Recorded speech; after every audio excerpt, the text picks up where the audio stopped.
No one ever planned to arrive in Roanapur. The city did not appear on travel brochures or government maps.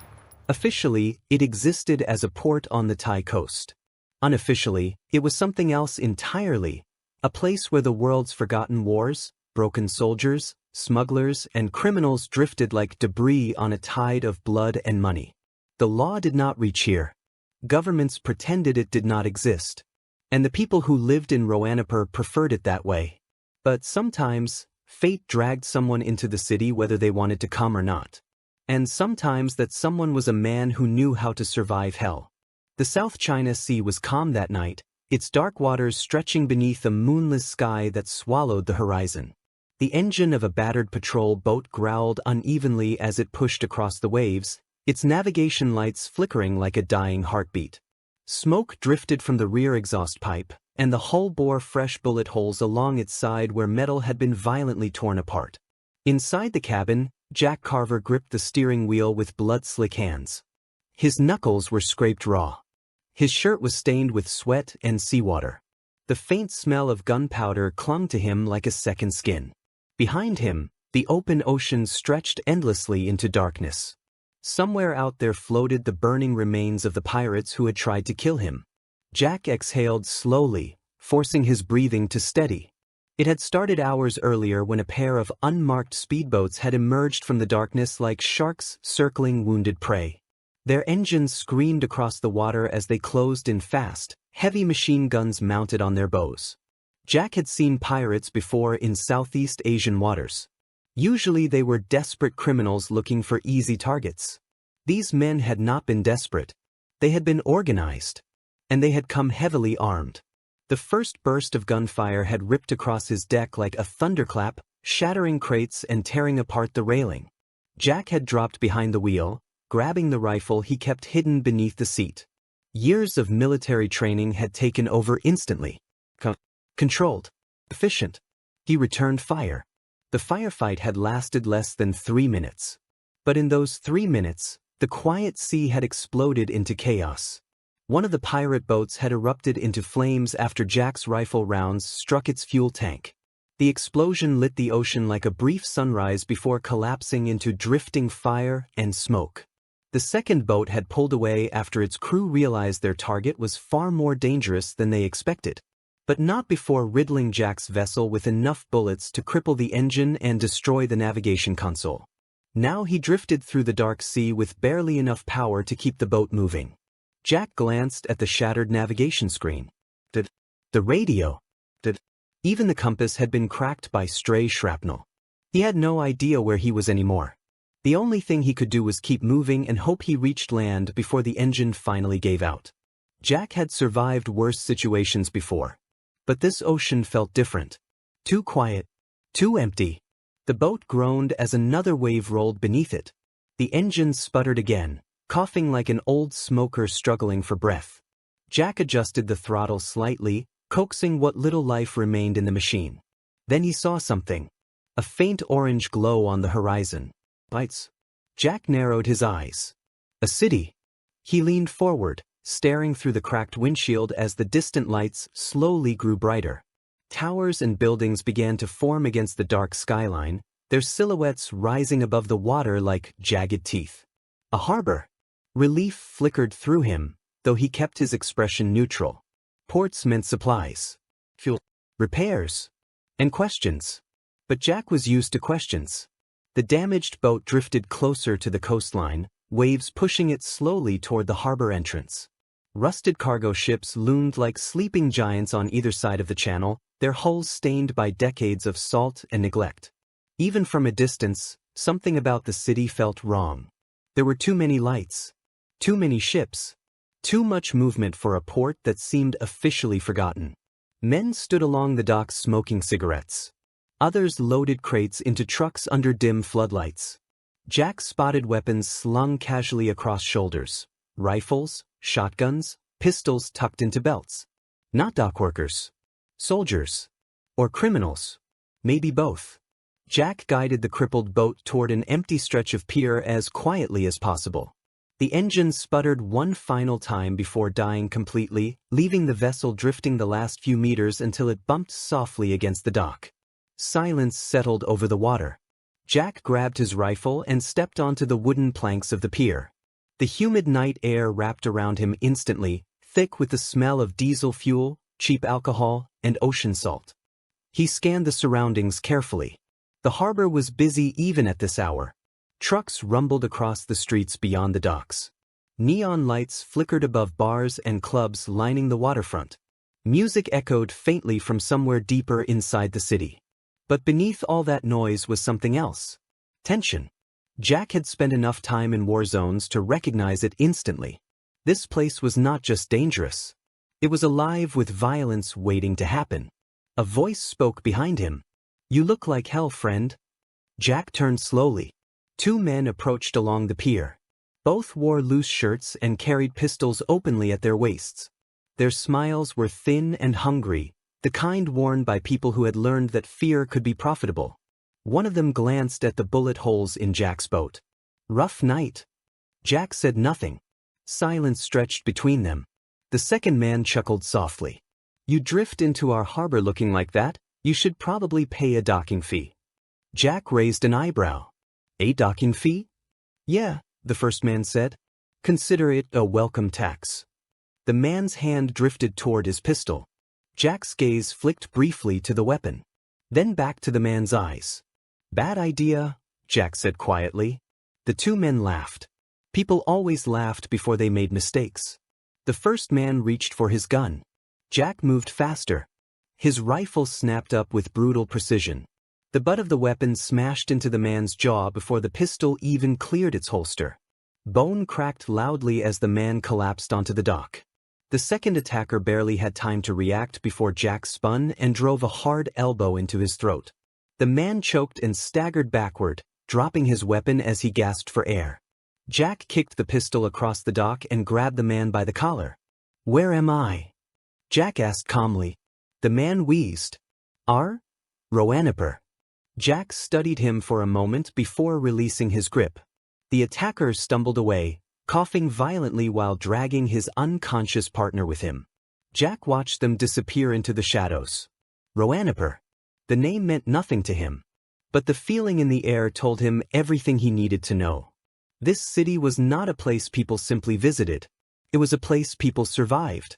Jack slung the rifle across his shoulder and stepped off the pier toward the streets beyond the harbor. Neon lights painted the wet pavement in shades of red and purple as music spilled from crowded bars filled with sailors, mercenaries, and criminals from every corner of the world. Somewhere above the noise of the city, a pair of sharp eyes watched the stranger walking through the docks. From the balcony of a nearby bar, a woman with twin pistols resting at her hips leaned against the railing and lit a cigarette. Her dark hair stirred gently in the warm night air as she studied the newcomer below. The unconscious man lying on the pier had already caught her attention. Now she watched Jack Carver disappear into the streets of Roanapur. Reveille exhaled smoke slowly. "Well," she muttered, "looks like the city just got a new predator." If you want to see more characters enter worlds like this, hit that subscribe button and drop the name of a character you'd want to see next in the comments below. Because Jack Carver had just arrived in Roanapur, and the Underworld had no idea what it was about to face. Morning in Roanapur did not begin with sunlight or quiet streets. It began with noise. Engines roared long before dawn as trucks rumbled through narrow alleys packed with shipping containers and rusted warehouses. Dock workers shouted across piers while cargo cranes groaned overhead, lifting crates whose contents were rarely written on any official manifest. Music from the nightclubs still echoed faintly through the humid air, mixing with the smell of cheap alcohol, cigarette smoke, seawater, and diesel fuel. Roanapur never truly slept. It simply shifted from one kind of chaos to another. Jack Carver walked through the streets with the steady pace of someone who had already accepted that the world around him was hostile.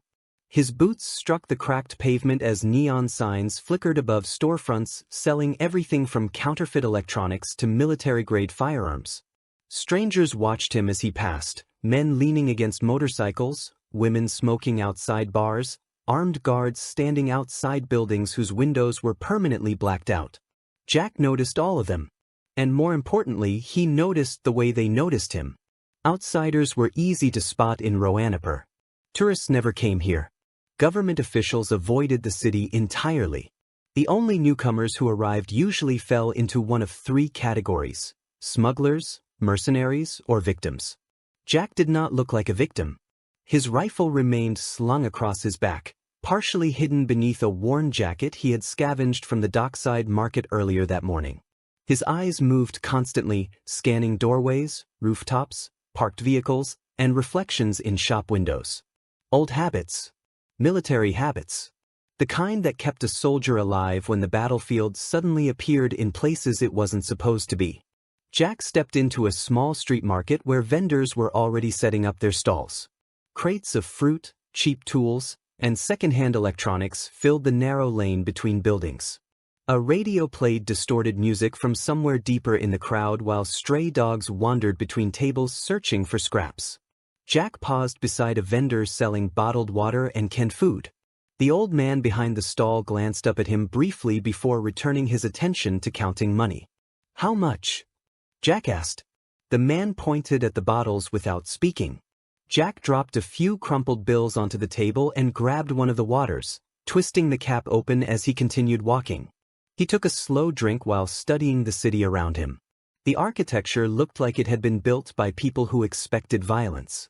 Narrow streets twisted between buildings, creating choke points and blind corners. Rooftops were connected by rusted ladders and fire escapes that would allow someone to move above the streets unseen. Everywhere Jack looked, he saw potential ambush positions. Everywhere he looked, he saw guns. Some carried openly, others hidden beneath jackets. A city like this did not rely on police. It relied on fear. Jack turned a corner and found himself standing in front of a small restaurant wedged between two concrete buildings. The windows were open, letting the smell of fried rice and grilled meat drift into the street. His stomach reminded him that he had not eaten since the previous day. Jack stepped inside. The restaurant was quiet compared to the streets outside. A few customers sat scattered around small tables drinking coffee or reading newspapers written in languages Jack did not recognize.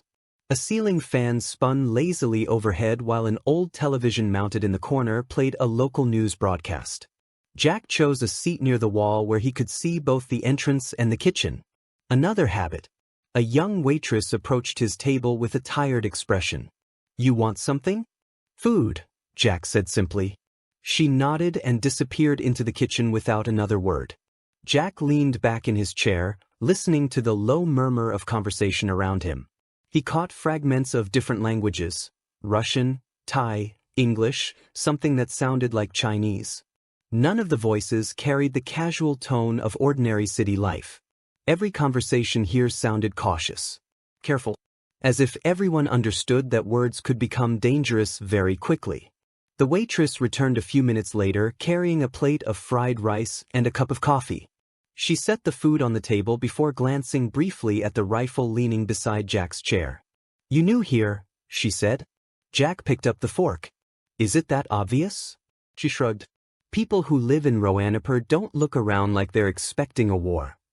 Jack took a bite of the rice. "Maybe they should."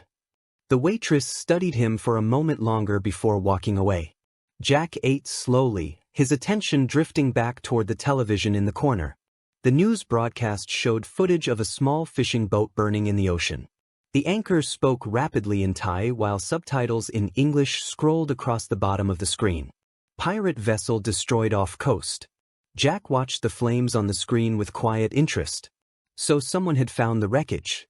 That meant people would start asking questions. The front door of the restaurant slammed open. 3 men stepped inside.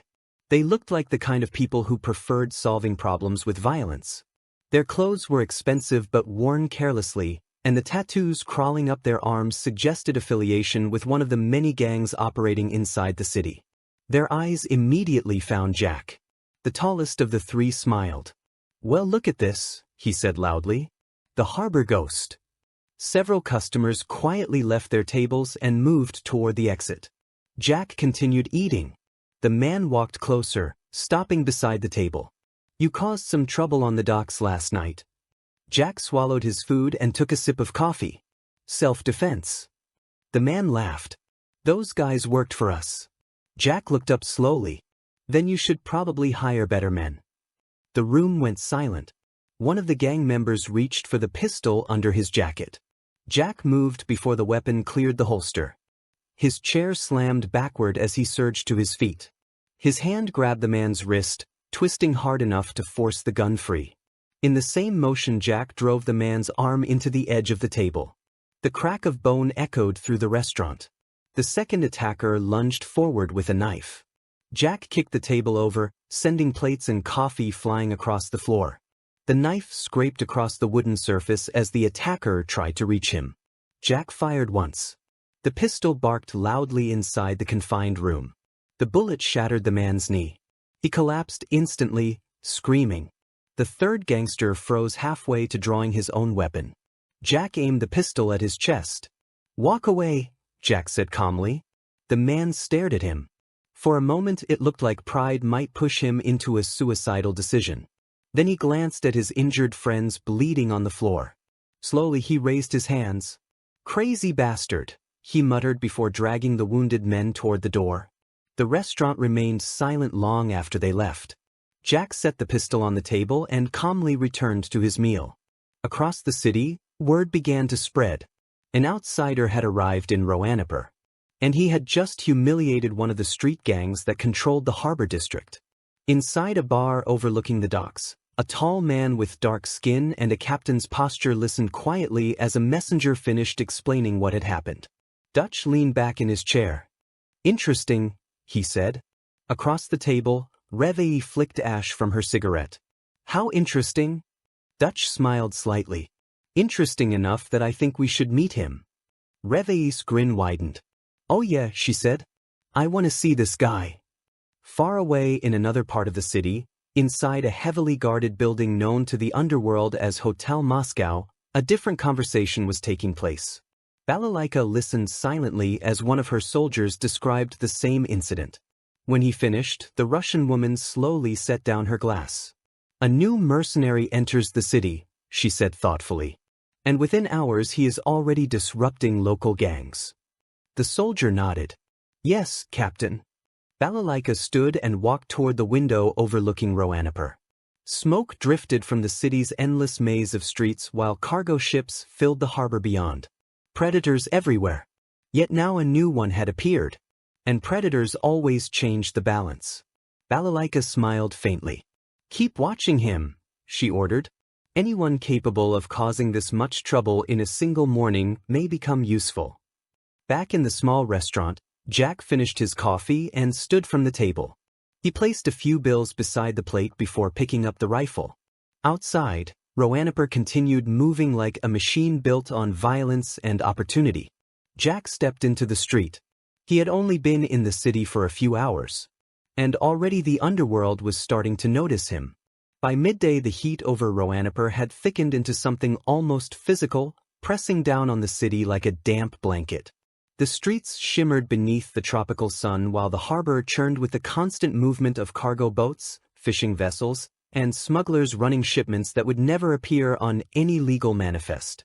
Engines growled along the waterfront roads as trucks loaded with sealed crates disappeared into the maze of warehouses that lined the port. The city moved with the restless rhythm of organized crime, every transaction flowing through invisible networks of power that outsiders rarely understood until it was too late.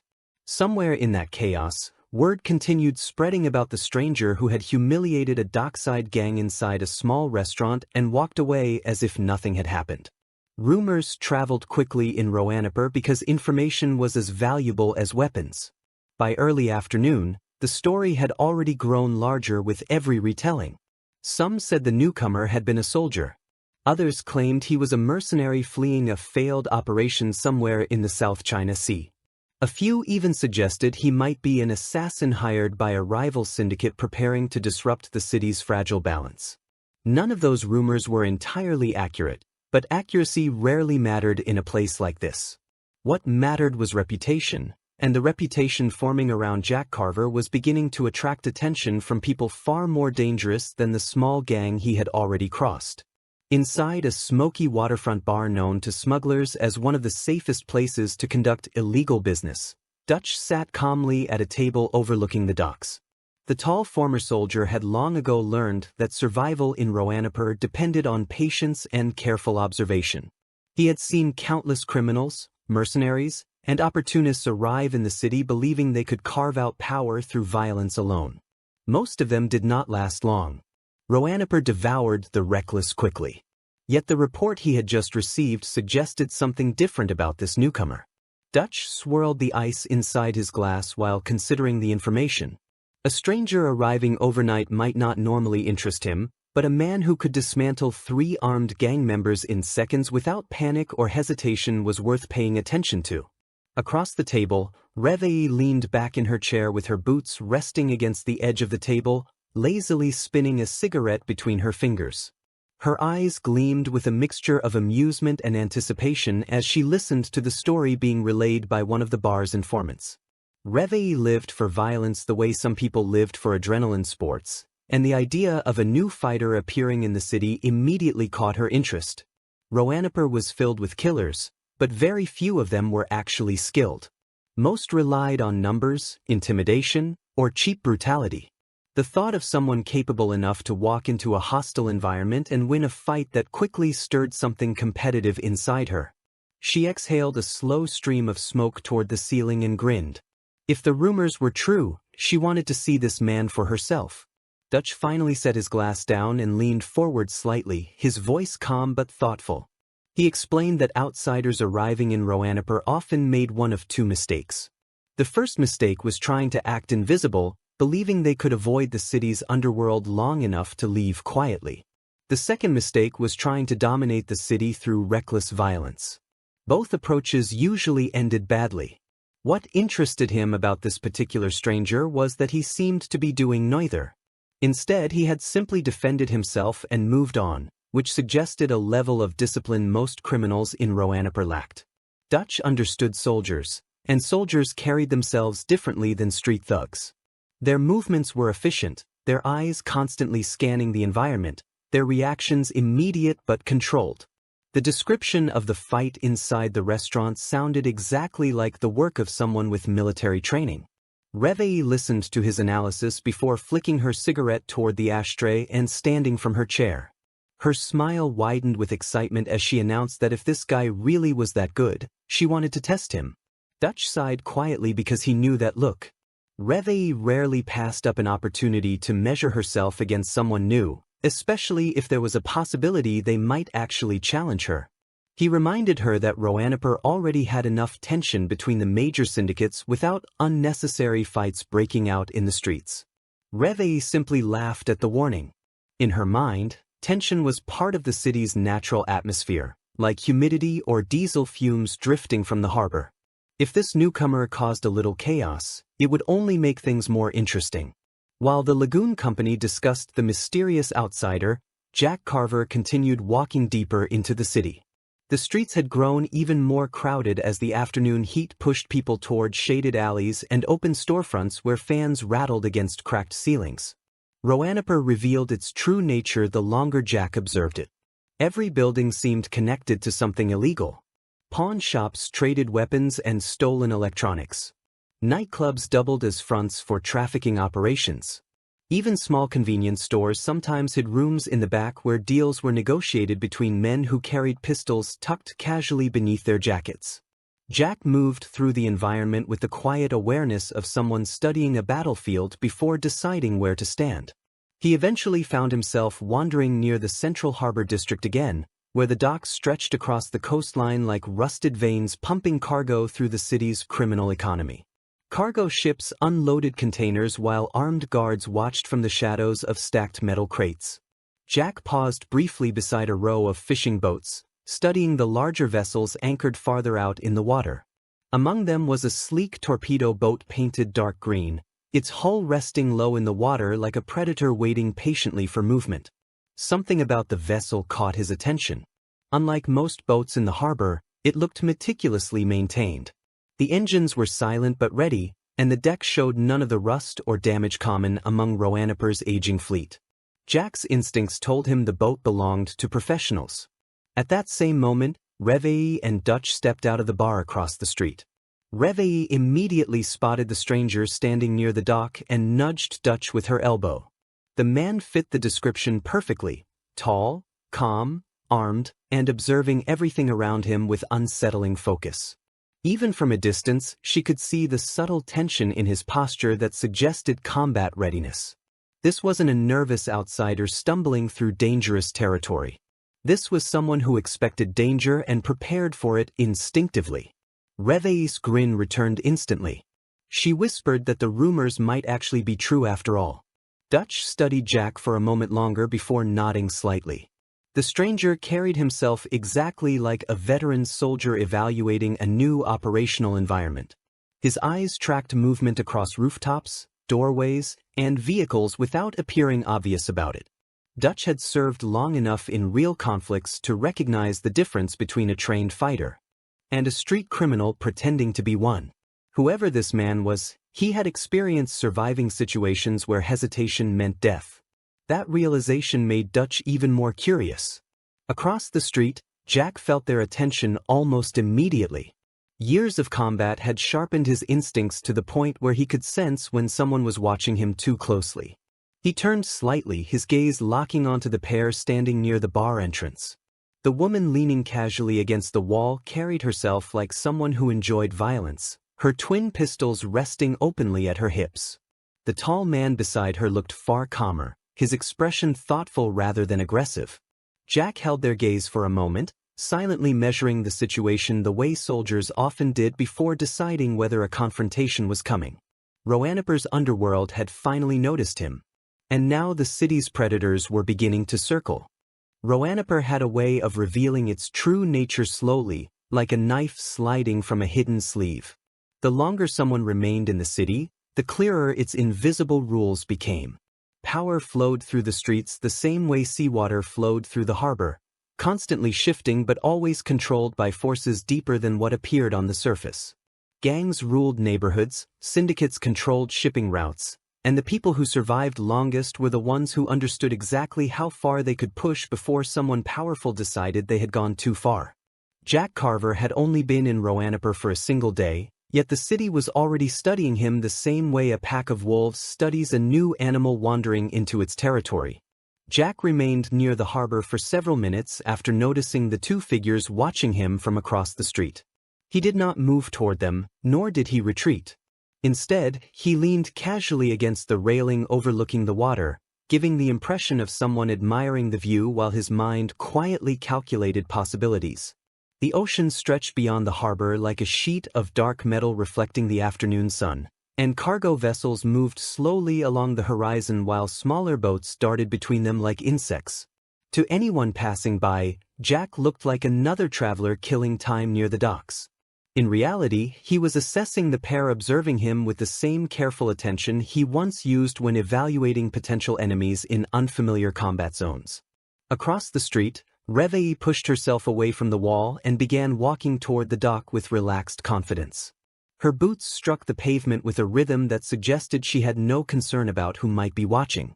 Dutch followed behind her at a slower pace, his tall frame casting a long shadow across the street as trucks rolled past carrying cargo containers toward the warehouses deeper inside the port district. The air smelled of diesel fumes and salt water, mixed with the faint metallic scent of machinery constantly working in the background. Roanapur was never quiet for long. Even moments that seemed peaceful were filled with the distant hum of engines and the echo of voices drifting through narrow streets. Jack watched the pair approach without changing his posture. When they stopped several feet away, he finally turned to face them fully. The woman studied him with open curiosity, her eyes sharp and restless like those of a predator deciding whether to attack or simply observe. The pistols at her hips were polished and worn from heavy use, and the way her fingers hovered near their grips suggested she had drawn them countless times before. Dutch, on the other hand, radiated a calmer presence. His expression held none of the reckless excitement visible in his partner's eyes. Instead, he looked at Jack with the quiet evaluation of a man accustomed to weighing risks before making decisions. For a moment none of them spoke. The harbor wind carried the distant sound of gulls and the clatter of chains as a crane lifted another cargo container onto a waiting ship. Finally, Dutch broke the silence with a low, measured voice that carried the calm authority of someone used to being listened to. He introduced himself simply and explained that he ran a smuggling outfit operating out of Roanapur. His tone was casual, but the words were deliberate. In a city like this, introductions were rarely friendly gestures. They were warnings disguised as conversation. Jack listened without interruption. When Dutch finished, Jack responded just as calmly, saying his name without offering any additional details about who he was or how he had arrived in the city. His voice carried the neutral tone of someone who preferred to reveal information slowly rather than all at once. Reveille immediately noticed that restraint and found it strangely amusing. Most newcomers she encountered in Roanapur tried to project toughness through loud threats or exaggerated confidence. This man did neither. He simply stood there as if the entire situation were an ordinary discussion rather than a subtle confrontation. Reveille circled him slowly, examining the rifle slung across his back and the way his eyes tracked her movements without appearing tense. She commented that word around the harbor was spreading quickly about the stranger who had broken a gang member's arm and shot another in the knee during breakfast. The story had already grown more dramatic in the retelling, but the basic facts were accurate enough. Jack shrugged slightly, explaining that the men had tried to rob him and he had responded the way anyone would when confronted by armed criminals. That answer made Reveille laugh out loud. In Roanapur, anyone rarely survived encounters like that. The fact that Jack had walked away uninjured suggested something far more interesting than simple luck. Dutch studied the man more closely now, noticing the subtle signs that confirmed his earlier suspicions. The way Jack's stance remained balanced even while standing casually. The way his attention moved across the environment in controlled patterns instead of nervous glances. These were habits drilled into soldiers through years of training. Dutch had seen them before in men who returned from real battlefields carrying experiences they rarely spoke about. Eventually Dutch asked the question that mattered most. What exactly had brought Jack Carver to Roanapur? Jack looked back toward the ocean for a moment before answering. He explained that pirates had attacked his boat during a transport run the previous night, leaving him drifting without navigation or radio. Roanapur had simply been the nearest port he could reach before the engine gave out completely. The explanation sounded straightforward, but the way Jack described the attack hinted at something more complicated. Pirates in these waters usually targeted weak vessels carrying easy cargo. If they had attacked someone like Jack, either they had badly misjudged their target or they had been sent with a specific purpose. Dutch exchanged a brief glance with Reveille. Both of them understood how dangerous pirate activity could become when it intersected with the business interests of larger criminal organizations. Roanapur was a hub for smuggling routes stretching across Southeast Asia, and disruptions in those routes sometimes meant someone powerful was making moves behind the scenes. Dutch did not press the issue further.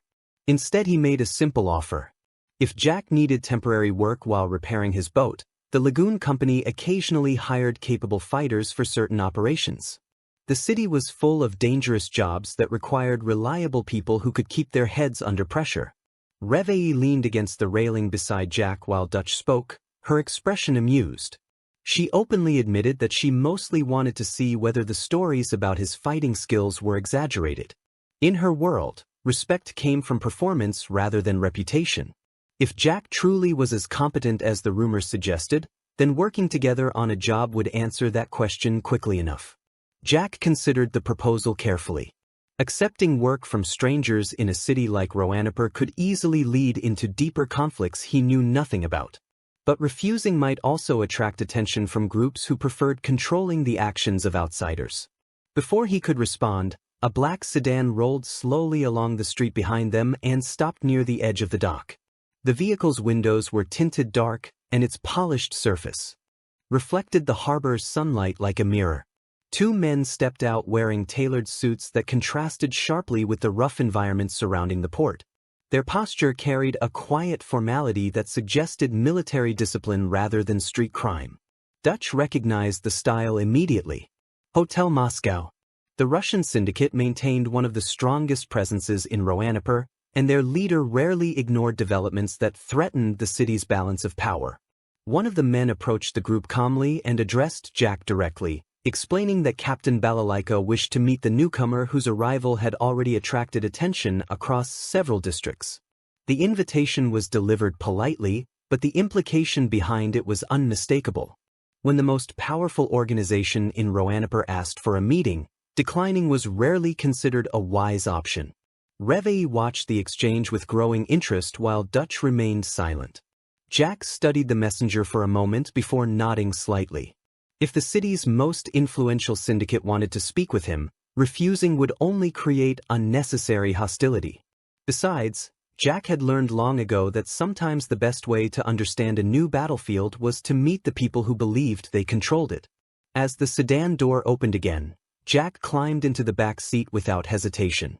The car pulled away from the harbor moments later, leaving Dutch and Reveille standing beside the water as it disappeared into the crowded streets of Roanapur. Reveille lit another cigarette and exhaled thoughtfully while watching the vehicle vanish into traffic. She commented that things had just become far more interesting. Dutch nodded slowly. The newcomer had not even spent 24 hours in the city yet, and already he was being summoned by the most dangerous woman in Roanapur. Whatever happened next, Jack Carver was no longer just another outsider drifting through the harbor. Now he was part of the game. The black sedan moved through Roanapur's streets with quiet authority, weaving between trucks and motorbikes as if the city itself understood who occupied the back seat. Jack Carver watched the scenery through the tinted window without appearing overly interested, though his mind recorded every detail. Narrow alleys branched away from the main road like veins through decaying concrete blocks. Neon signs hung crooked above storefronts that sold alcohol, weapons, or services rarely mentioned in polite conversation. Men with rifles stood outside warehouses pretending to smoke cigarettes while carefully observing every passing vehicle. The deeper the car traveled into the city, the more obvious it became that Roanapur functioned less like a town and more like a living organism sustained by crime. Jack had experienced places like this before during his military years, though never on quite this scale. War zones often produced similar environments where authority fractured and local powers filled the vacuum. But Roanapur felt different. Here the violence was not chaotic. It was structured. Every armed guard, every truck moving cargo through the streets, every shadowy figure watching from a balcony seemed connected to a larger system that kept the city functioning despite its lawless reputation. Jack understood systems like this well enough to recognize the danger they represented. Disrupting even a small part of that balance could trigger consequences far beyond the original incident. The sedan eventually slowed as it approached a wide compound surrounded by high concrete walls topped with security cameras. A pair of steel gates opened automatically when the guards recognized the vehicle, allowing it to roll inside without stopping. Jack noticed the subtle military precision with which the soldiers stationed around the courtyard moved. Their posture, their equipment, and even the way they communicated with one another reminded him of professional soldiers rather than gang enforcers. Whoever commanded this organization had clearly imposed discipline on people who were more accustomed to operating as criminals. The car stopped near the entrance of a large building that resembled a converted hotel from another era. The structure had once probably been luxurious, but now its marble steps and faded architecture carried the heavy atmosphere of a place that had witnessed too many violent negotiations. One of the guards opened the rear door and gestured politely for Jack to step out. He complied without hesitation, adjusting the rifle slung across his shoulder as he followed the escort toward the entrance. Inside, the building felt cooler and quieter than the streets outside. The air carried the faint scent of tobacco smoke and polished wood. Several armed soldiers stood along the walls of the hallway, their eyes briefly studying Jack as he passed. None of them spoke. They simply watched him with the professional caution of men trained to recognize potential threats. Jack could almost feel the invisible weight of their attention pressing against his back. The escort eventually led him into a large office where tall windows overlooked the city skyline. The room was sparsely decorated, its furniture arranged with the careful order of someone who valued efficiency over luxury. Standing near the window was a tall woman with pale hair pulled tightly behind her head. She wore a military-style uniform despite the tropical heat outside, and her posture radiated authority strong enough to fill the entire room without her saying a word. Balalaika. Even before she turned around, Jack could sense the presence of someone who had spent years commanding soldiers in real combat. Her movements carried the quiet confidence of a veteran officer who understood exactly how power worked. When she finally faced him, her gaze remained steady and analytical, studying him the same way a strategist studies a new piece placed on the battlefield. She welcomed him calmly and gestured for him to sit across from the large desk dominating the center of the room. Jack took the chair without removing the rifle from his shoulder. The two soldiers stationed near the door watched the interaction closely, though their expressions remained perfectly neutral. Balalaika began the conversation with a simple observation. News traveled quickly in Roanapur, especially when violence occurred in public places. She mentioned the incident at the restaurant earlier that morning and the events on the docks the previous night. Her tone suggested she already knew most of the details. Jack responded with the same direct honesty he had shown Dutch and Reve. The pirates had attacked his vessel without warning, leaving him stranded near the city. The gang confrontation had been nothing more than self-defense. Balalaika listened carefully while lighting a cigarette, her eyes never leaving Jack's face. She understood soldiers well. She had commanded many during her own years in the Soviet military before political changes reshaped her life into something far more complicated. The man sitting across from her carried the unmistakable posture of someone who had experienced real warfare. That alone made him interesting. She explained that Roanapur functioned because its most powerful organizations respected certain boundaries. Violence was common, but uncontrolled chaos threatened everyone's profits. A skilled fighter appearing suddenly in the city could easily upset that balance, especially if other factions attempted to recruit him for their own purposes. Her interest in Jack was therefore both practical and strategic. Jack remained quiet while she spoke. He understood exactly what she was implying. Balalaika did not view him as a simple outsider anymore. She saw him as a potential asset or potential threat, depending on how he chose to move within the city. Eventually she leaned forward slightly, resting her elbows on the desk. The offer she presented was straightforward. A cargo shipment belonging to Hotel Moscow had recently been intercepted by a Colombian cartel operating along the coastal smuggling routes. Recovering the shipment would normally be handled by her own soldiers, but the situation had become complicated by several competing factions already moving toward the same prize. Sending a small, capable team instead of a full military response might avoid escalating tensions across the entire harbor district. Jack understood immediately why she had chosen him. A stranger had no political ties within Roanapur's criminal ecosystem. If he succeeded, Balalaika recovered her cargo. If he failed, the city simply lost another outsider. She promised payment generous enough to repair his damaged boat and provide supplies for leaving the city if he wished. But there was another reason beneath the offer. Balalaika wanted to observe how Jack operated under pressure. His actions would reveal whether he was someone worth keeping as an ally or someone who might eventually require elimination. Jack leaned back slightly in the chair while considering the proposal. Accepting the job meant stepping directly into the complicated web of Roanapur's criminal politics. Refusing might mark him as uncooperative in a place where powerful organizations disliked uncertainty. Either choice carried risk. Finally, he asked a simple question. Who else was hunting the shipment? Balalaika smiled faintly at the question, clearly pleased that he had understood the situation immediately. Intelligence suggested that the Colombian cartel had hidden the cargo inside a warehouse near the outer docks. Unfortunately, the Lagoon Company had also been hired by a different client to retrieve the same shipment before it could be moved again. Jack almost laughed at the coincidence. It seemed Roanapur had already decided his next move for him.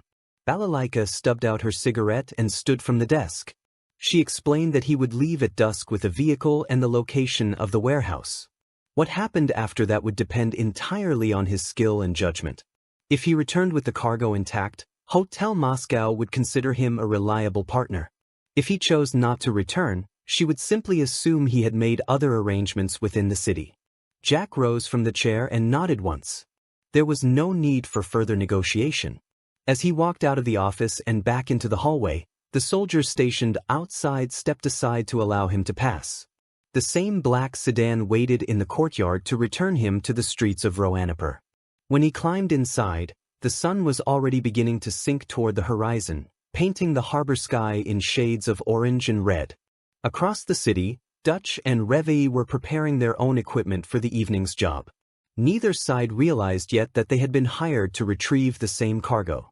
By nightfall, the docks of Roanapur would become a battlefield, and Jack Carver would be standing directly in the middle of it. Evening descended over Roanapur like a slow-burning fuse. The city's skyline dimmed beneath a crimson sunset while the harbor came alive with a different rhythm than the one that governed the day. Neon lights flickered on one by one along the waterfront, painting the wet pavement in shades of red, violet, and electric blue.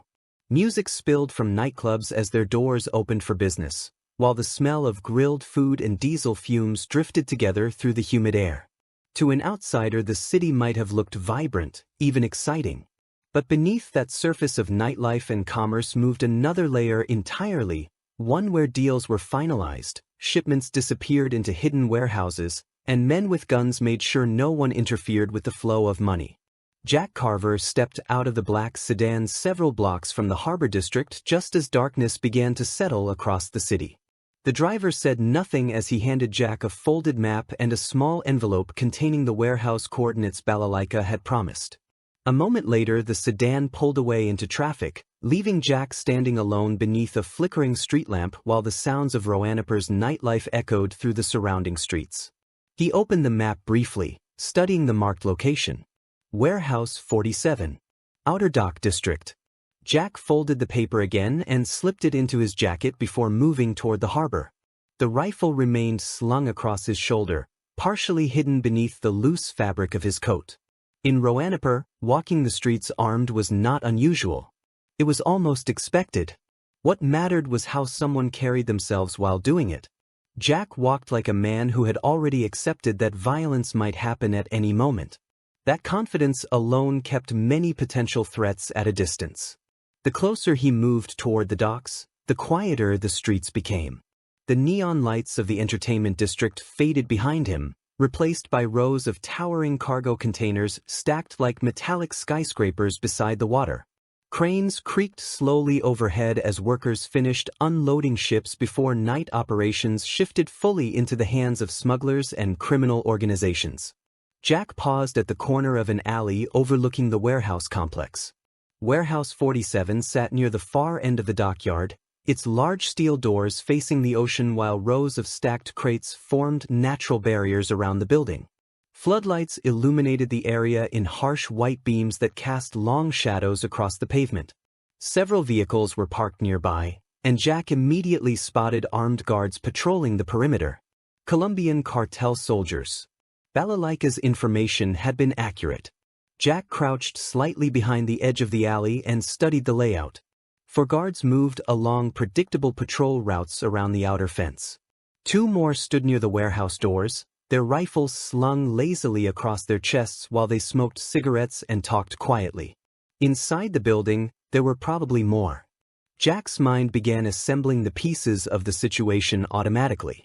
Entry points, escape routes, angles of fire. Years of military training resurfaced without effort. He waited for several minutes, watching the guards carefully. Then he noticed something else. Movement on the rooftops across the street. Jack's eyes narrowed slightly. Two figures crouched behind the edge of a nearby building, observing the same warehouse. Even from the distance, Jack recognized the silhouettes instantly. The woman with the twin pistols, and the tall man who led the smuggling crew. Reve and Dutch. Jack allowed himself a faint smile. So Balalaika had not been exaggerating. The Lagoon Company was already here. Across the street, Reve lay prone on the rooftop with a pair of binoculars pressed to her eyes while Dutch knelt beside her studying the warehouse entrance. "Cartel security looks heavier than usual," Dutch murmured quietly. Reve lowered the binoculars and grinned. "Yeah, but nothing we haven't handled before." Dutch was about to respond when Reve suddenly stiffened slightly. "Hold on," she muttered. "What is it?" Dutch asked. Reveille adjusted the binoculars again and focused on the alley across from the dockyard. "Well, look at that," she said with obvious amusement. Dutch followed her gaze. Standing half-hidden in the shadows of the alley was the same stranger they had met earlier that afternoon. "Jack Carver." Dutch sighed quietly. "Well," he said, "that complicates things." Reveille laughed softly. "Or makes them more fun." Back in the alley, Jack stepped out of the shadows slowly, making no attempt to hide now that he knew they had spotted him. The warehouse remained quiet for the moment, the cartel guards unaware that 3 separate hunters were already watching their position. Jack crossed the street calmly until he reached the base of the building where Dutch and Reveille had taken their position. Moments later he climbed the fire escape and stepped onto the rooftop. Reveille greeted him with a wide grin. "Well, look who showed up." Jack leaned against the edge of the rooftop and looked down toward the warehouse. "Busy night," he said. Dutch studied him carefully. "You here for the same cargo we are?" Jack nodded once. "Looks that way." Reveille burst out laughing. "Oh, this is perfect." Dutch rubbed his forehead slightly. "Let me guess," he said to Jack. "Hotel Moscow?" Jack did not answer, but the silence was confirmation enough. Dutch exhaled slowly. "That explains everything." Reveille leaned on her elbows and watched the guards below. "So what's the plan, soldier boy?" she asked Jack. Jack studied the warehouse for another moment before speaking. "Too many guards for a quiet entry," he said. "Cartel probably expects someone to come for the cargo." Reveille's grin sharpened. "Good," she said. "I was hoping for a fight." Jack pointed toward the far end of the dockyard where a narrow service road curved behind the warehouse. "Fuel trucks," he said. Dutch followed his gaze. 2 tanker trucks were parked beside a row of cargo containers near the back entrance of the building. "You're thinking distraction," Dutch said. Jack nodded slightly. "If something explodes over there, cartel guards move to investigate." Reveille's eyes gleamed with excitement. "Leaving the front door open?" Jack looked at her. "Exactly." Dutch considered the plan for a moment. It was simple, dangerous, but effective. Finally he nodded. "All right," Dutch said. "Let's do it." Reveille was already standing, checking the magazines in her pistols with obvious enthusiasm. "Man," she said, "I like this guy." Jack climbed down the fire escape and moved silently through the cargo containers toward the parked fuel trucks while Dutch and Reveille repositioned themselves near the warehouse entrance. The harbor wind carried the sound of distant music from the city behind them while waves crashed softly against the dock below. Everything felt strangely calm. Jack reached the trucks and quickly planted a small explosive charge near the fuel valve of the nearest tanker.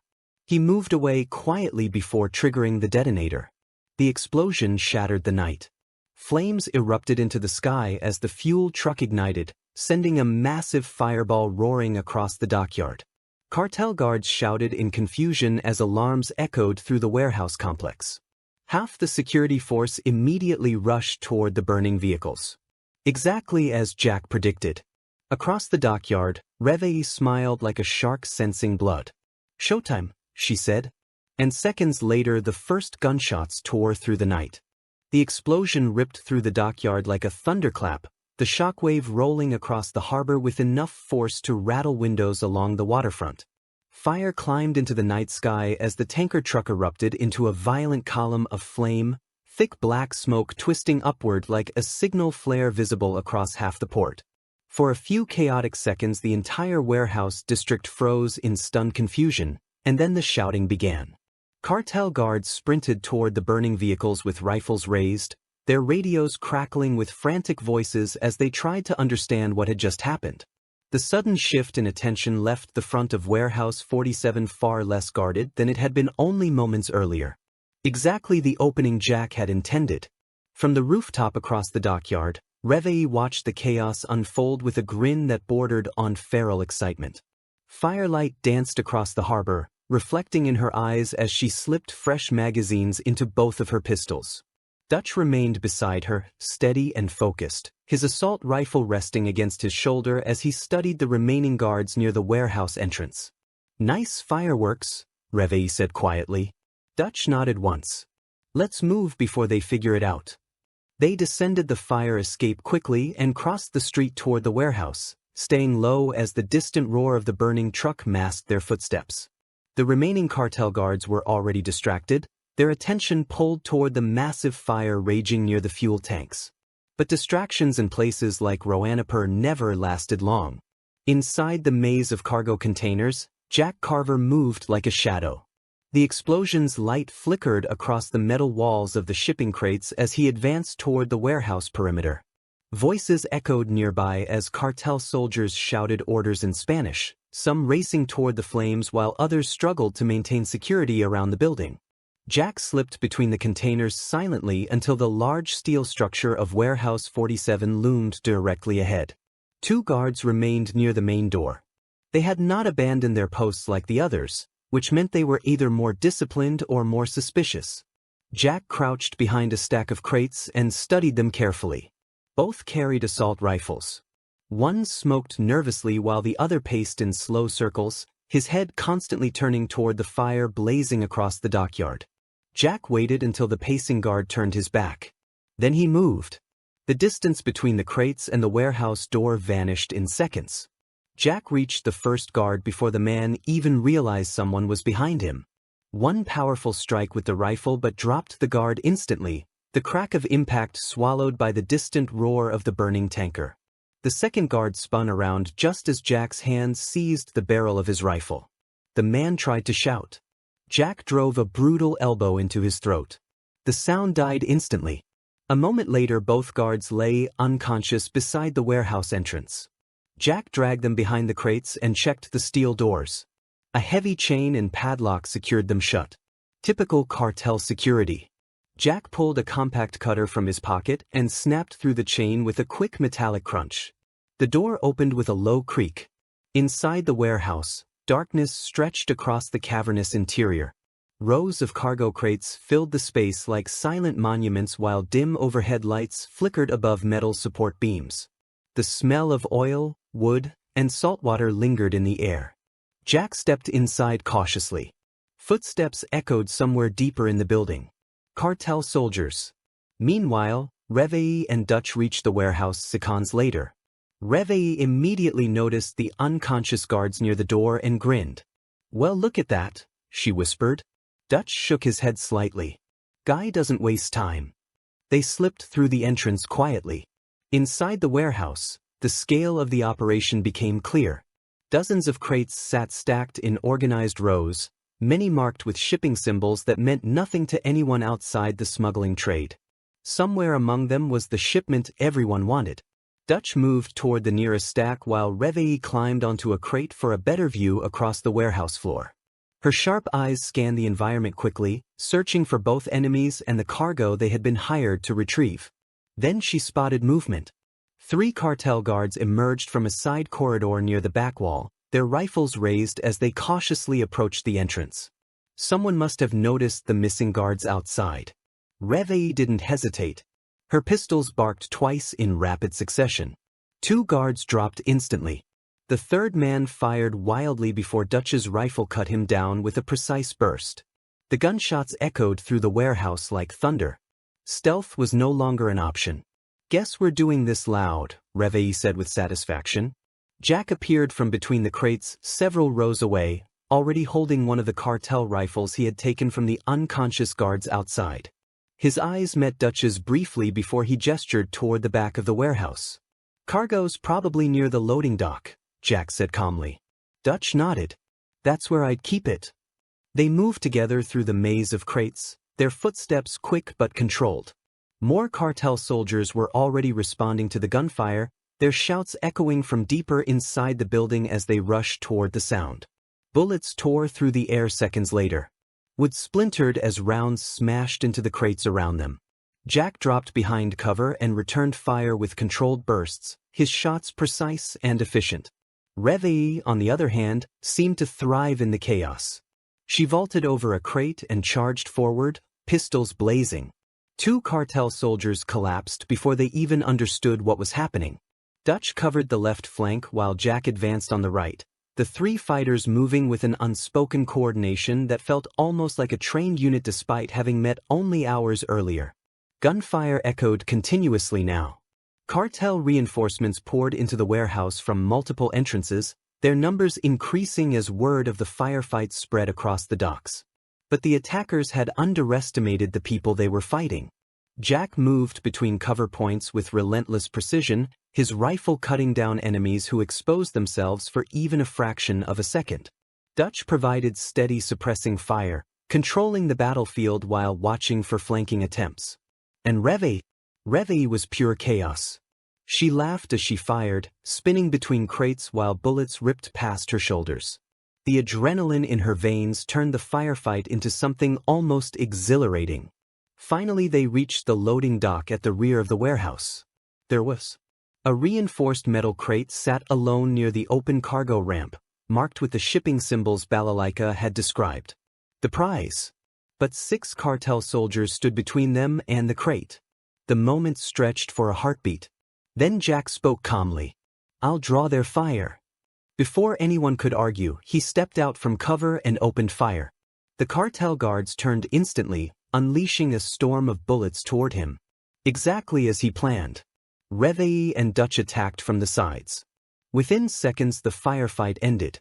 The loading dock fell silent except for the distant roar of the burning tankers still raging outside. Reve holstered one pistol and kicked one of the fallen rifles aside. "Well," she said, "that was fun." Jack approached the reinforced crate and studied the lock mechanism. Dutch glanced toward the warehouse entrance where more shouting echoed in the distance. "Better move fast," he warned. Jack nodded. Because the gunfire had already drawn the attention of every cartel soldier in the dockyard. And the real battle was about to begin. The reinforced crate sat at the center of the loading dock like a prize surrounded by the wreckage of battle. Empty shell casings littered the concrete floor, still rolling slightly from the vibrations of the recent gunfire. The echoes of the firefight had not yet fully faded when new sounds began rising from outside the warehouse. Engines revving, men shouting, and boots striking pavement in hurried rhythm. Word of the attack had spread across the docks faster than anyone expected. Jack knelt beside the crate and examined the locking mechanism while Dutch moved toward the open cargo ramp to check the situation outside. Reve leaned casually against one of the nearby support beams, twirling one of her pistols while watching the dark interior of the warehouse behind them. Her breathing was steady despite the fight they had just finished. For her, chaos was simply another kind of comfort. Dutch's voice drifted back from the loading ramp. "We've got company." Jack didn't look up. "How many?" Dutch took another glance across the dockyard before answering. "Enough." Outside, the harbor district had transformed into a battlefield illuminated by firelight. The burning fuel truck continued to roar near the outer perimeter, casting long shadows across rows of cargo containers. Several cartel vehicles had arrived and now surrounded the warehouse complex while armed soldiers spread across the docks in organized search patterns. The explosion had not only alerted the cartel. It had alerted everyone. Farther down the waterfront, headlights cut through the smoke as several armored vehicles belonging to Hotel Moscow rolled slowly toward the dockyard. Their arrival sent a ripple of tension through the surrounding streets.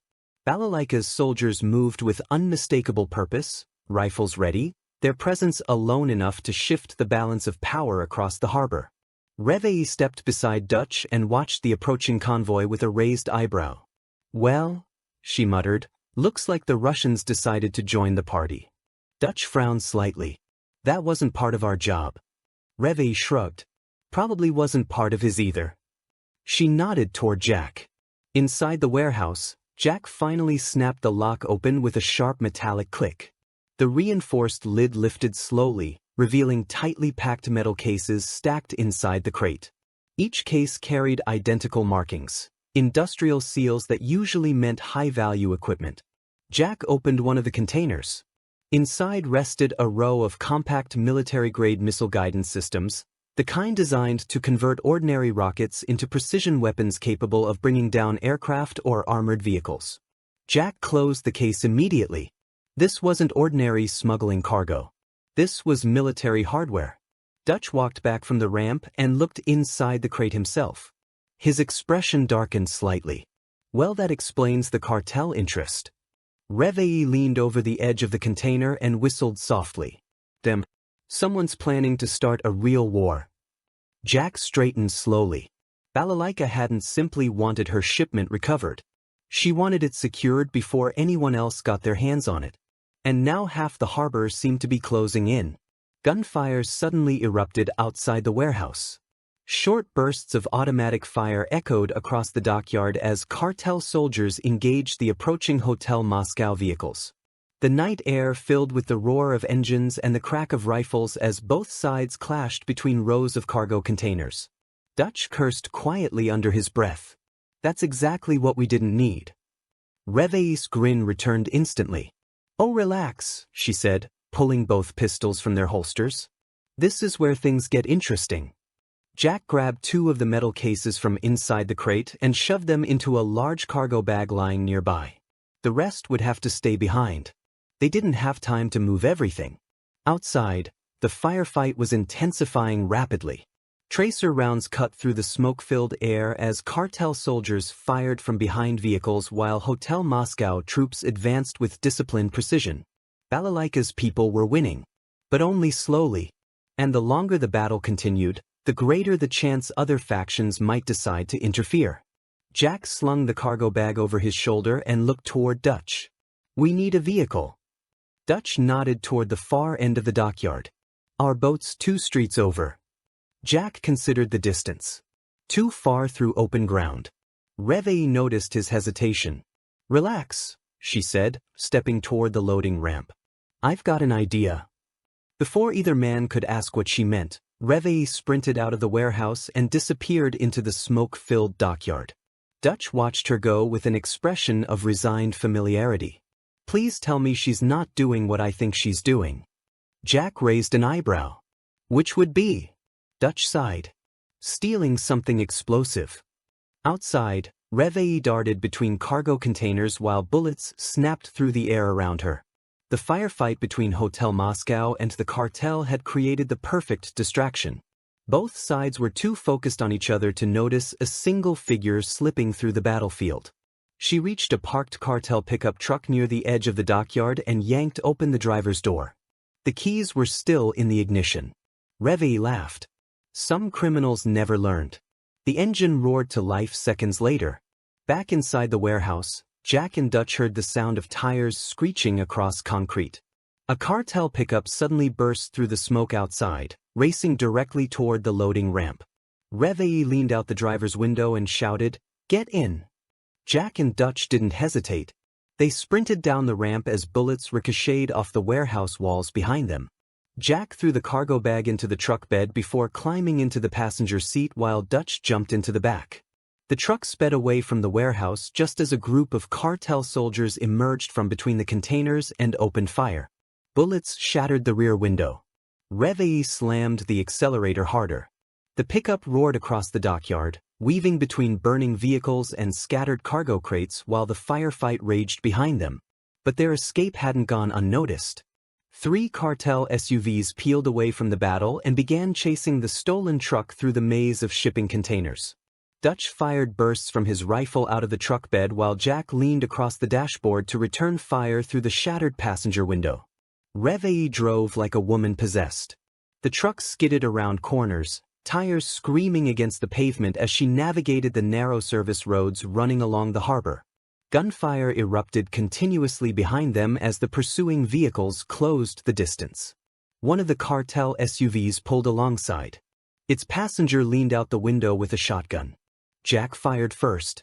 The man vanished from the window as the SUV swerved violently into a stack of cargo containers. The remaining vehicles continued the chase. Ahead of them, the harbor road curved sharply toward the waterfront where dozens of ships rested quietly beneath the night sky. Reveille grinned. Hang on. She slammed the wheel hard. The pickup truck skidded sideways down the ramp leading toward the docks where the Lagoon Company's torpedo boat waited in the water. Dutch jumped from the truck bed onto the boat's deck as they passed. Jack grabbed the cargo bag and followed seconds later. Reveille bailed out last, letting the truck roll unmanned into the ocean with a massive splash. Dutch fired up the boat's engines instantly. The powerful motors roared to life. Behind them, the remaining cartel vehicles screeched to a halt at the edge of the dock as the torpedo boat surged forward into open water. Within seconds, the burning dockyard of Roanapur began shrinking behind them. But the night was far from over, because Jack Carver had just stolen a shipment that half the Underworld now wanted back. And Balalaika would be expecting answers. The torpedo boat cut through the black waters of the harbor like a knife through glass. Its twin engines roared beneath the deck, sending a white wake foaming behind it as the vessel surged away from the burning dockyard of Roanapur.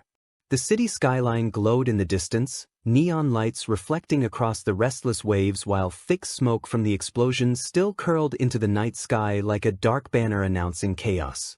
For a brief moment it seemed as though the three fugitives had escaped the violence they had left behind. But Roanapur rarely allowed things to end so simply.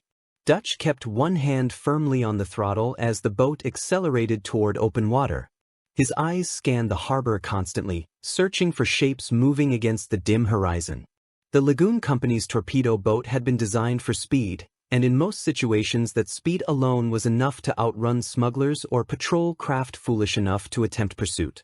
Tonight, however, the stakes were much higher than a routine smuggling job. Reveille leaned against the side railing with one of her pistols still in hand, the wind whipping strands of dark hair across her face as she stared back toward the docks they had just escaped. Flames still flickered along the shoreline where the fuel tanker had exploded, casting long reflections across the water. Even from this distance they could hear faint echoes of gunfire continuing somewhere in the maze of cargo containers. "Hell of a party we started," Reveille said with a satisfied grin. Dutch didn't answer immediately. His attention remained fixed on the dark water ahead. Jack stood near the center of the deck with the cargo bag resting beside his boots. The heavy metal cases inside it clanked softly each time the boat bounced across a wave. Those small containers carried enough advanced targeting technology to destabilize half the smuggling networks operating along the Southeast Asian coast. Whoever controlled them would gain access to weapons capable of changing the balance between rival factions. Balalaika had not exaggerated the importance of her shipment. Jack glanced toward the distant harbor lights. Even from here he could sense the invisible tension surrounding Roanapur. The city was a battlefield disguised as a port, and tonight they had just thrown a grenade into the middle of its delicate power structure. The sound reached them a few seconds later. Engines. Fast ones. Dutch's head snapped toward the rear of the boat as several small shapes appeared against the distant glow of the harbor. 3 speedboats were racing across the water, their engines screaming as they cut through the waves in aggressive pursuit. Cartel boats. Reveille laughed under her breath. "You've got to be kidding me." Jack moved instantly, grabbing one of the rifles secured to the boat's weapons rack while Dutch pushed the throttle forward even harder. The Lagoon Company's vessels surged faster across the water, but the pursuing boats were built for speed as well. And they were closing the distance. Muzzle flashes erupted from the lead cartel craft as its gunner opened fire. Bullets skipped across the water behind the torpedo boat, some striking the hull with sharp metallic pings. Reveille raised her pistols and returned fire without hesitation. Her shots cracked through the night air, forcing the gunner to duck back behind the boat's windshield. Dutch maneuvered the vessel through a sharp turn to throw off their pursuers' aim, but the cartel boats followed easily, spreading out to attack from multiple angles. "They're trying to box us in," Dutch said calmly. Jack watched the approaching craft carefully, calculating distances and timing the rhythm of the waves beneath them. The sea itself had become part of the battlefield now. One of the pursuing boats accelerated ahead of the others, attempting to swing around the Lagoon Company's vessel and cut off their escape route. Jack raised the rifle and waited. The moment the boat bounced upward on a wave, its gunner exposed himself. Jack fired a controlled burst. The man collapsed instantly, falling backward into the cockpit. The cartel boat swerved violently as its driver struggled to regain control, slamming sideways into the wake behind Dutch's vessel before spinning out into the darkness. 2 boats remained. Reveille switched to her other pistol and leaned farther over the railing, her eyes shining with adrenaline. "Come on," she muttered. "Get closer." The second cartel boat surged forward recklessly, its passengers spraying gunfire across the Lagoon Company's deck. Wood splintered as bullets tore into the railing near Jack's shoulder. Dutch spun the wheel sharply, forcing the boat into a sudden sideways slide across the waves. The maneuver brought the cartel boat dangerously close. Exactly what Reveille wanted. She fired both pistols simultaneously. The sound of her shots echoed across the open water like thunder. The driver of the pursuing craft slumped forward over the controls while the boat continued racing ahead uncontrolled. It slammed into a floating navigation buoy moments later with a violent crash that sent debris scattering across the sea. Only one cartel boat remained, but it was gaining fast. The remaining craft was larger than the others and carried a mounted machine gun on its bow. The weapon opened fire in a long, deafening burst that ripped across the Lagoon Company's deck. Jack dropped behind cover as rounds tore through the wooden railing beside him. Dutch cursed quietly. That one's not going away easy. Jack crawled toward the cargo bag and pulled one of the metal missile guidance systems from inside. He studied the device briefly before glancing toward the rocket launcher mounted along the boat's starboard side. Reveille noticed immediately. "Oh, that's dirty," she said with delight. Jack worked quickly, attaching the guidance module to one of the rockets while Dutch continued weaving the boat through the waves to avoid the machine gun fire hammering toward them. The cartel vessel roared closer. Its gunner stood confidently behind the mounted weapon, convinced that his superior firepower would end the chase within seconds. Jack lifted the launcher onto his shoulder. He waited until the distance closed just enough. Then he fired. The rocket streaked across the water like a blazing comet. For a split second, the cartel gunner realized what was happening. Then the missile struck the front of the pursuing boat. The explosion erupted across the sea in a violent burst of fire and shattered metal. The shockwave rolled across the water as the cartel vessel disappeared into a cloud of smoke and debris. Silence returned to the ocean except for the steady roar of the Lagoon Company's engines. Reveille leaned back against the railing and laughed loudly. "Now that," she said, "was satisfying." Dutch slowed the boat slightly while scanning the dark water behind them. No more pursuers appeared. The harbor lights of Roanapur glowed faintly on the horizon now, slowly shrinking as the torpedo boat moved farther into open water. Jack lowered the empty launcher and set it aside. For the first time since the dockyard explosion, the night felt almost calm again. But calm never lasted long in places like Roanapur. Because somewhere back in the city, Balalaika was already waiting to see whether Jack Carver had succeeded, and whether the outsider who had disrupted half the harbor in a single night would prove to be an ally, or a problem that needed to be eliminated. By the time the Lagoon Company's torpedo boat returned to the outskirts of Roanapur, the city looked different. From the water, the skylines still glowed with the same neon haze, the same blurred mix of nightclub lights, harbor cranes, and rusting towers that had defined it the night Jack Carver drifted into its orbit. But now there was tension behind the light, a new sharpness in the air that even the sea breeze could not soften. Smoke still hung above the outer docks where the cartel convoy had burned and the warehouse battle had torn through one of the harbor's quieter districts. Sirens did not wail in Roanapur. Authorities did not flood the streets. Instead, the city responded the way it always did, through whispers, armed convoys, and the sudden movement of people who understood power shifts before they became visible to ordinary eyes. Dutch guided the boat toward a private mooring point far from the main commercial piers, choosing a stretch of dock sheltered by decaying warehouses and abandoned fishing trawlers. The engines finally dropped into silence, and for a moment the only sounds were the slap of dark water against the hull and the distant hum of nightlife drifting across the harbor. Jack stood on deck with the cargo bag at his feet, feeling the weight of the night settle into his muscles now that the fighting had stopped. His shirt clung damply to his back, and the smell of smoke, salt, and gunpowder lingered on his skin. The job was finished in the narrowest practical sense. The cargo had been recovered. They were alive. But in Roanapur, completion and consequence were never the same thing. Reveille jumped off the boat first, landing on the dock with the loose, predatory confidence she carried into almost every situation. She stretched one arm over her head, rolled her shoulder, and let out a satisfied breath as if the entire night had been little more than an entertaining diversion. Dutch followed with far more caution, scanning the surrounding alleyways and warehouse entrances before gesturing for Jack to bring the cargo. None of them spoke much while moving from the dock into the warehouse district. The silence between them was not uncomfortable. It was the silence of people who had survived a dangerous operation and knew better than to assume the danger was truly over. The meeting point Balalaika had selected was an old shipping office tucked behind a rusted chain-link fence and half-swallowed by shadow. Its windows were dark, but there were too many vehicles parked nearby for it to be abandoned. Hotel Moscow soldiers stood in disciplined positions around the perimeter, rifles held low but ready, their faces unreadable beneath the warehouse floodlights. Jack noticed the precision immediately. Even after the chaos at the docks, Balalaika's people looked composed. Ordered. Controlled. That alone said something about the woman who commanded them.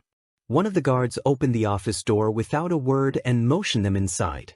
The interior smelled faintly of damp paper, cigarette smoke, and machine oil. Maps of the harbor were pinned to the walls beside shipping manifests and photographs of cargo vessels moving through regional waters. The place looked less like a criminal safehouse than a field command post. Balalaika stood at the far end of the room beside a scarred wooden table, one gloved hand resting on its edge, her expression calm in a way that made her seem more dangerous, not less. Several lieutenants stood behind her, but it was immediately obvious that none of them mattered while she was in the room. Her eyes dropped first to the cargo bag, then lifted to Jack. The look she gave him was neither warm nor hostile. It was appraising, almost clinical, as though she were measuring the exact force required to move a piece on a board without disturbing the rest of the game. Jack set the bag on the table and unzipped it. The metal guidance systems inside reflected the dim light in cold, sterile lines. Balalaika stepped forward, opened one of the cases herself, and examined the contents in silence. For several seconds no one else moved. Then she closed the case with a soft metallic click and nodded once. The gesture was small, but the reaction around the room was immediate. Her soldiers relaxed, though only slightly. The cargo was authentic. The operation, from her perspective, had succeeded. Dutch folded his arms and leaned back against a filing cabinet. Revei lit a cigarette, exhaling lazily toward the ceiling while studying the Russians with open amusement. Jack remained where he was, neither defensive nor deferential.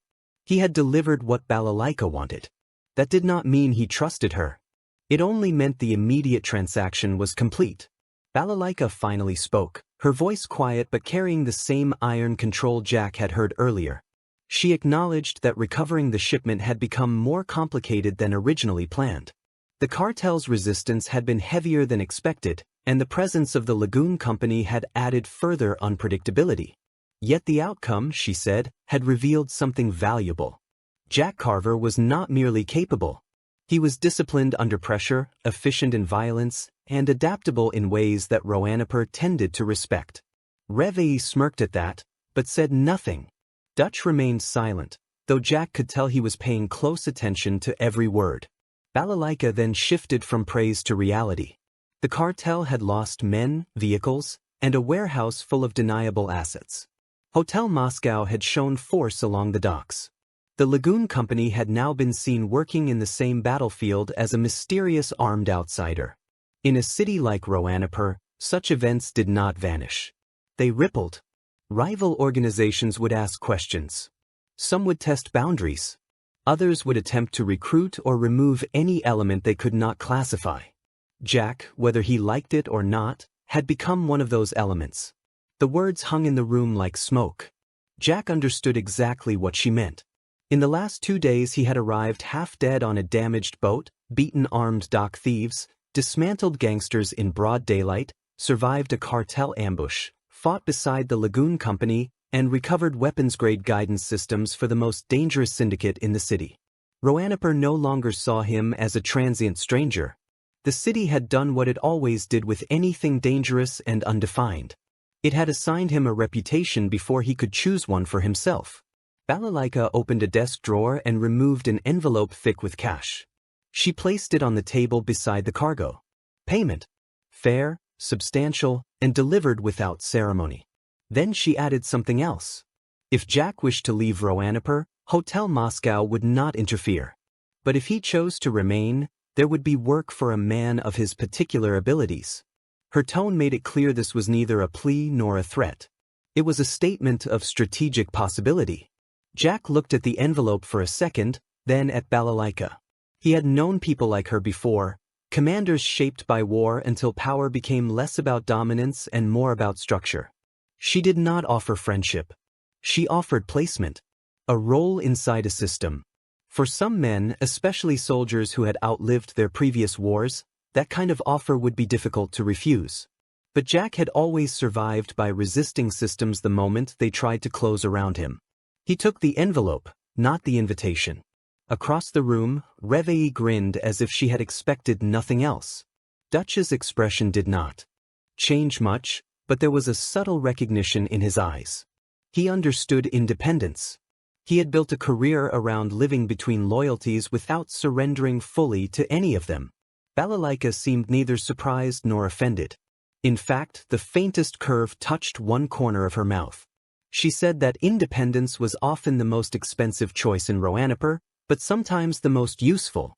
Then she gave him a final warning. Other factions would come. The Triads would want to know who had disrupted the docks. The cartel might seek revenge. Smaller gangs would either fear him or challenge him because they did not understand fear correctly. And the city itself would watch. Jack nodded once. He needed no explanation. He had already felt Roanapur watching him from its bars, docks, rooftops, and alleys. The difference now was that the watching would never stop. When the meeting ended, Dutch, Reveille, and Jack stepped back out into the humid night. The harbor air hit them like warm water. Somewhere far off, music drifted from a club along the waterfront. A dog barked behind one of the warehouses. A truck shifted gears on a road that led deeper into the sleeping not sleeping city. Life in Roanapur had already continued. It always continued. Reveille walked ahead a few steps, then glanced back at Jack with a smile that was only half joking. She said he had managed to make one hell of an entrance for a man who claimed he had only drifted into town by accident. Jack told her accidents were usually just badly timed arrivals. That made her laugh. Dutch shook his head and muttered that Roanapur had enough dangerous personalities without adding another one to the list. Yet none of them really believed Jack was temporary anymore. They walked back toward the dock in companionable silence, past rows of warehouses whose corrugated walls still held the warmth of the day. The city around them felt altered, not because its lights had changed or its violence had lessened, but because its balance had shifted by a few crucial degrees. Jack had not conquered Roanapur. He had not cleansed it, joined it, or escaped it. What he had done was worse in the eyes of the underworld. He had proven that he could move through it without being swallowed whole. By dawn, the stories would spread farther. Some would say an ex-soldier had outgunned cartel enforcers and lived. Others would claim Hotel Moscow had hired a foreign mercenary with no known loyalty. Some would whisper that the Lagoon Company had found a new weapon. None of the stories would be completely true. All of them would matter. As the first pale hint of morning touched the distant horizon, Jack paused at the edge of the dock and looked back toward Roanapur. The city glimmered under the fading neon of the night, beautiful in the same way a loaded gun could be beautiful if someone polished it enough. He could repair his boat now. He could buy supplies, vanish into open water, and leave the city to its syndicates and mercenaries. But he already knew something had changed. Roanapur had tested him the moment he arrived, and he had not broken. Now the underworld knew his name. And in a city ruled by predators, that alone was enough to turn a stranded outsider into a living legend. The night Jack Carver drifted into Roanapur, he entered the city as a castaway with a damaged boat, blood on his hands, and no plan beyond survival. By the time the smoke cleared over the docks, he had become something far more dangerous, a man the underworld could neither ignore nor easily control. That was always going to be the true heart of the story. Roanapur was never just a city of criminals. It was an ecosystem built on reputation, power, and fear, and Jack's presence forced every faction within it to confront the same unsettling possibility. What happens when a predator arrives who does not belong to anyone? He never transformed the city into something better. Roanapur was too old, too corrupted, and too comfortable with violence to be changed by one man in a matter of days. But he did something almost as significant. He disrupted the assumptions that kept the place stable. The dock gangs learned that an outsider could humiliate them in broad daylight. The cartel learned that numbers and firepower were not always enough. The Lagoon Company found in Jack a rare equal, someone ruthless enough to survive and disciplined enough not to become a liability. And Balalaika, perhaps most importantly, recognized that Jack Carver was not a weapon to be owned, but a force to be accounted for. That was why his legend took hold so quickly. Roanapur respected money, feared power, and remembered survival. Jack embodied all three in just enough measure to become unforgettable. Men in bars would tell stories about the foreign soldier who appeared out of nowhere, blew apart a cartel operation, and walked into Hotel Moscow's shadow without bowing his head. Smugglers would speak his name carefully along the waterfront. Mercenaries would wonder whether he was available for hire or better left alone. The truth would blur, as it always did in places like this, but the myth would grow stronger with every retelling. And Jack himself would remain caught in the strange space between departure and belonging. He could still leave. There would always be open water beyond the harbor, and his boat could be repaired. Yet some places mark a person the moment they survive them. Roanapur had done exactly that. He had entered its underworld by accident, but he left the docks with something more dangerous than money or weapons. He left with standing. In the end, that was what made the collision between Jack Carver and the Black Lagoon underworld so compelling. It was never about a hero saving a city or a villain ruling one. It was about professional violence meeting professional violence, about one hardened survivor stepping into a nest of killers and proving he could stand among them without surrendering who he was. In Roanapur, that kind of independence was rarer than loyalty and more feared than ambition. And somewhere beneath the neon lights, behind the smoke, the gunfire, and the whispered deals in shadowed bars, the city had already reached its conclusion. Jack Carver had not been swallowed by the underworld. The underworld had been forced to face him. The multiverse doesn't end here. New invasions, new empires, and new worlds collide daily. If you enjoy deep cinematic, what-if scenarios like this, subscribe and join Multiverse Galaxy if